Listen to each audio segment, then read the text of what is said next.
Mon combat pour les femmes, il a commencé assez jeune. Je me suis engagée en politique et en militantisme politique à peine majeure. J'étais à l'époque une des seules femmes dans un monde très masculin et ça m'a appris à me forger et à montrer que nous, en tant que femmes, on avait aussi notre place, on avait aussi nos convictions, qu'on devait et qu'on pouvait les défendre et que c'était plus que nécessaire de se battre pour ça, d'y croire et de ne pas laisser certains hommes qui peuvent vouloir nous intimider arrêter de parler ou arrêter de se battre et de faire du terrain et d'aller à la rencontre des gens parce que en tant que femme, on a notre place autant qu'un homme partout, que ce soit en politique ou dans la société. Les droits des femmes, ça me fait penser à ma grand-mère, que tout le monde appelait Granny. Elle a eu 11 enfants, s'est retrouvée veuve à la naissance du dernier. Et il a fallu qu'elle fasse face. Pas facile. Elle a dû travailler, les élever, juste après la guerre. Elle s'est battue pour qu'ils puissent faire, tous, les garçons comme les filles, des études ou pas, le choix de leur mariage. Beaucoup ont fait des études, tous d'ailleurs, elle était très fière, elle a eu tous des bacheliers. Et elle avait tellement regretté de ne pas faire d'études que je trouve que c'est merveilleux. Elle leur a offert le choix de leur vie personnelle et professionnelle. Je souhaite ça à toutes les femmes, à Nancy et partout dans le monde.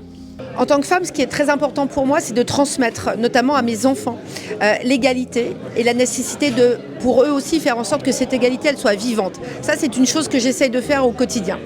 Ensuite, en tant qu'élue, j'essaie de faire en sorte que les femmes accèdent à la formation. Parce que c'est grâce à l'accès à la formation qu'on peut promouvoir et se promouvoir. Souvent, les femmes n'osent pas. Elles n'osent pas demander une rémunération complémentaire. Elles n'osent pas demander un congé formation. Elles n'osent pas parce qu'elles sont toujours en retrait et elles doutent avec une forme de sentiment d'imposture. Les femmes n'ont pas à subir un sentiment d'imposture, elles sont l'égale des hommes. Souvent d'ailleurs, elles peuvent être meilleures dans certaines situations, elles doivent oser. Et je crois que si la société osait davantage, pour les femmes, la société se porterait mieux. Alors l'implication au niveau des droits des femmes, c'est très divers et varié, mais il y a un sujet qui me touche particulièrement, c'est les violences que subissent les femmes au quotidien, parfois sur de nombreuses années, et comment les aider à se reconstruire. Il faut de l'écoute, il faut de l'accompagnement, il faut de l'expertise, et sur notre ville, on a des dizaines d'associations qui accompagnent ces femmes, parce qu'une femme, elle met minimum entre 4 et 5 ans de sortir de ce tunnel de la violence. Donc ces outils, il faut qu'ils soient adaptés, il n'y a pas une problématique de femme, mais il y en a de nombreuses, parce que c'est souvent une maman qui est aussi qui a une famille en charge et qu'on n'est pas un schéma qui se reproduise au sein de la famille. Alors mon engagement dans le droit des femmes a commencé très tôt, j'ai été élevée surtout par ma mère et ma grand-mère, donc pour moi les femmes ont un engagement beaucoup plus important que ce que l'on pense et ce qu'on aimerait croire. Ensuite, je me suis engagée très tôt en tant que militante, même en tant que politique.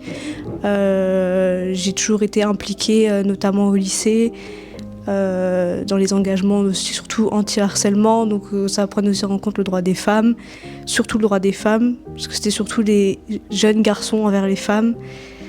Donc après, je me suis engagée politiquement.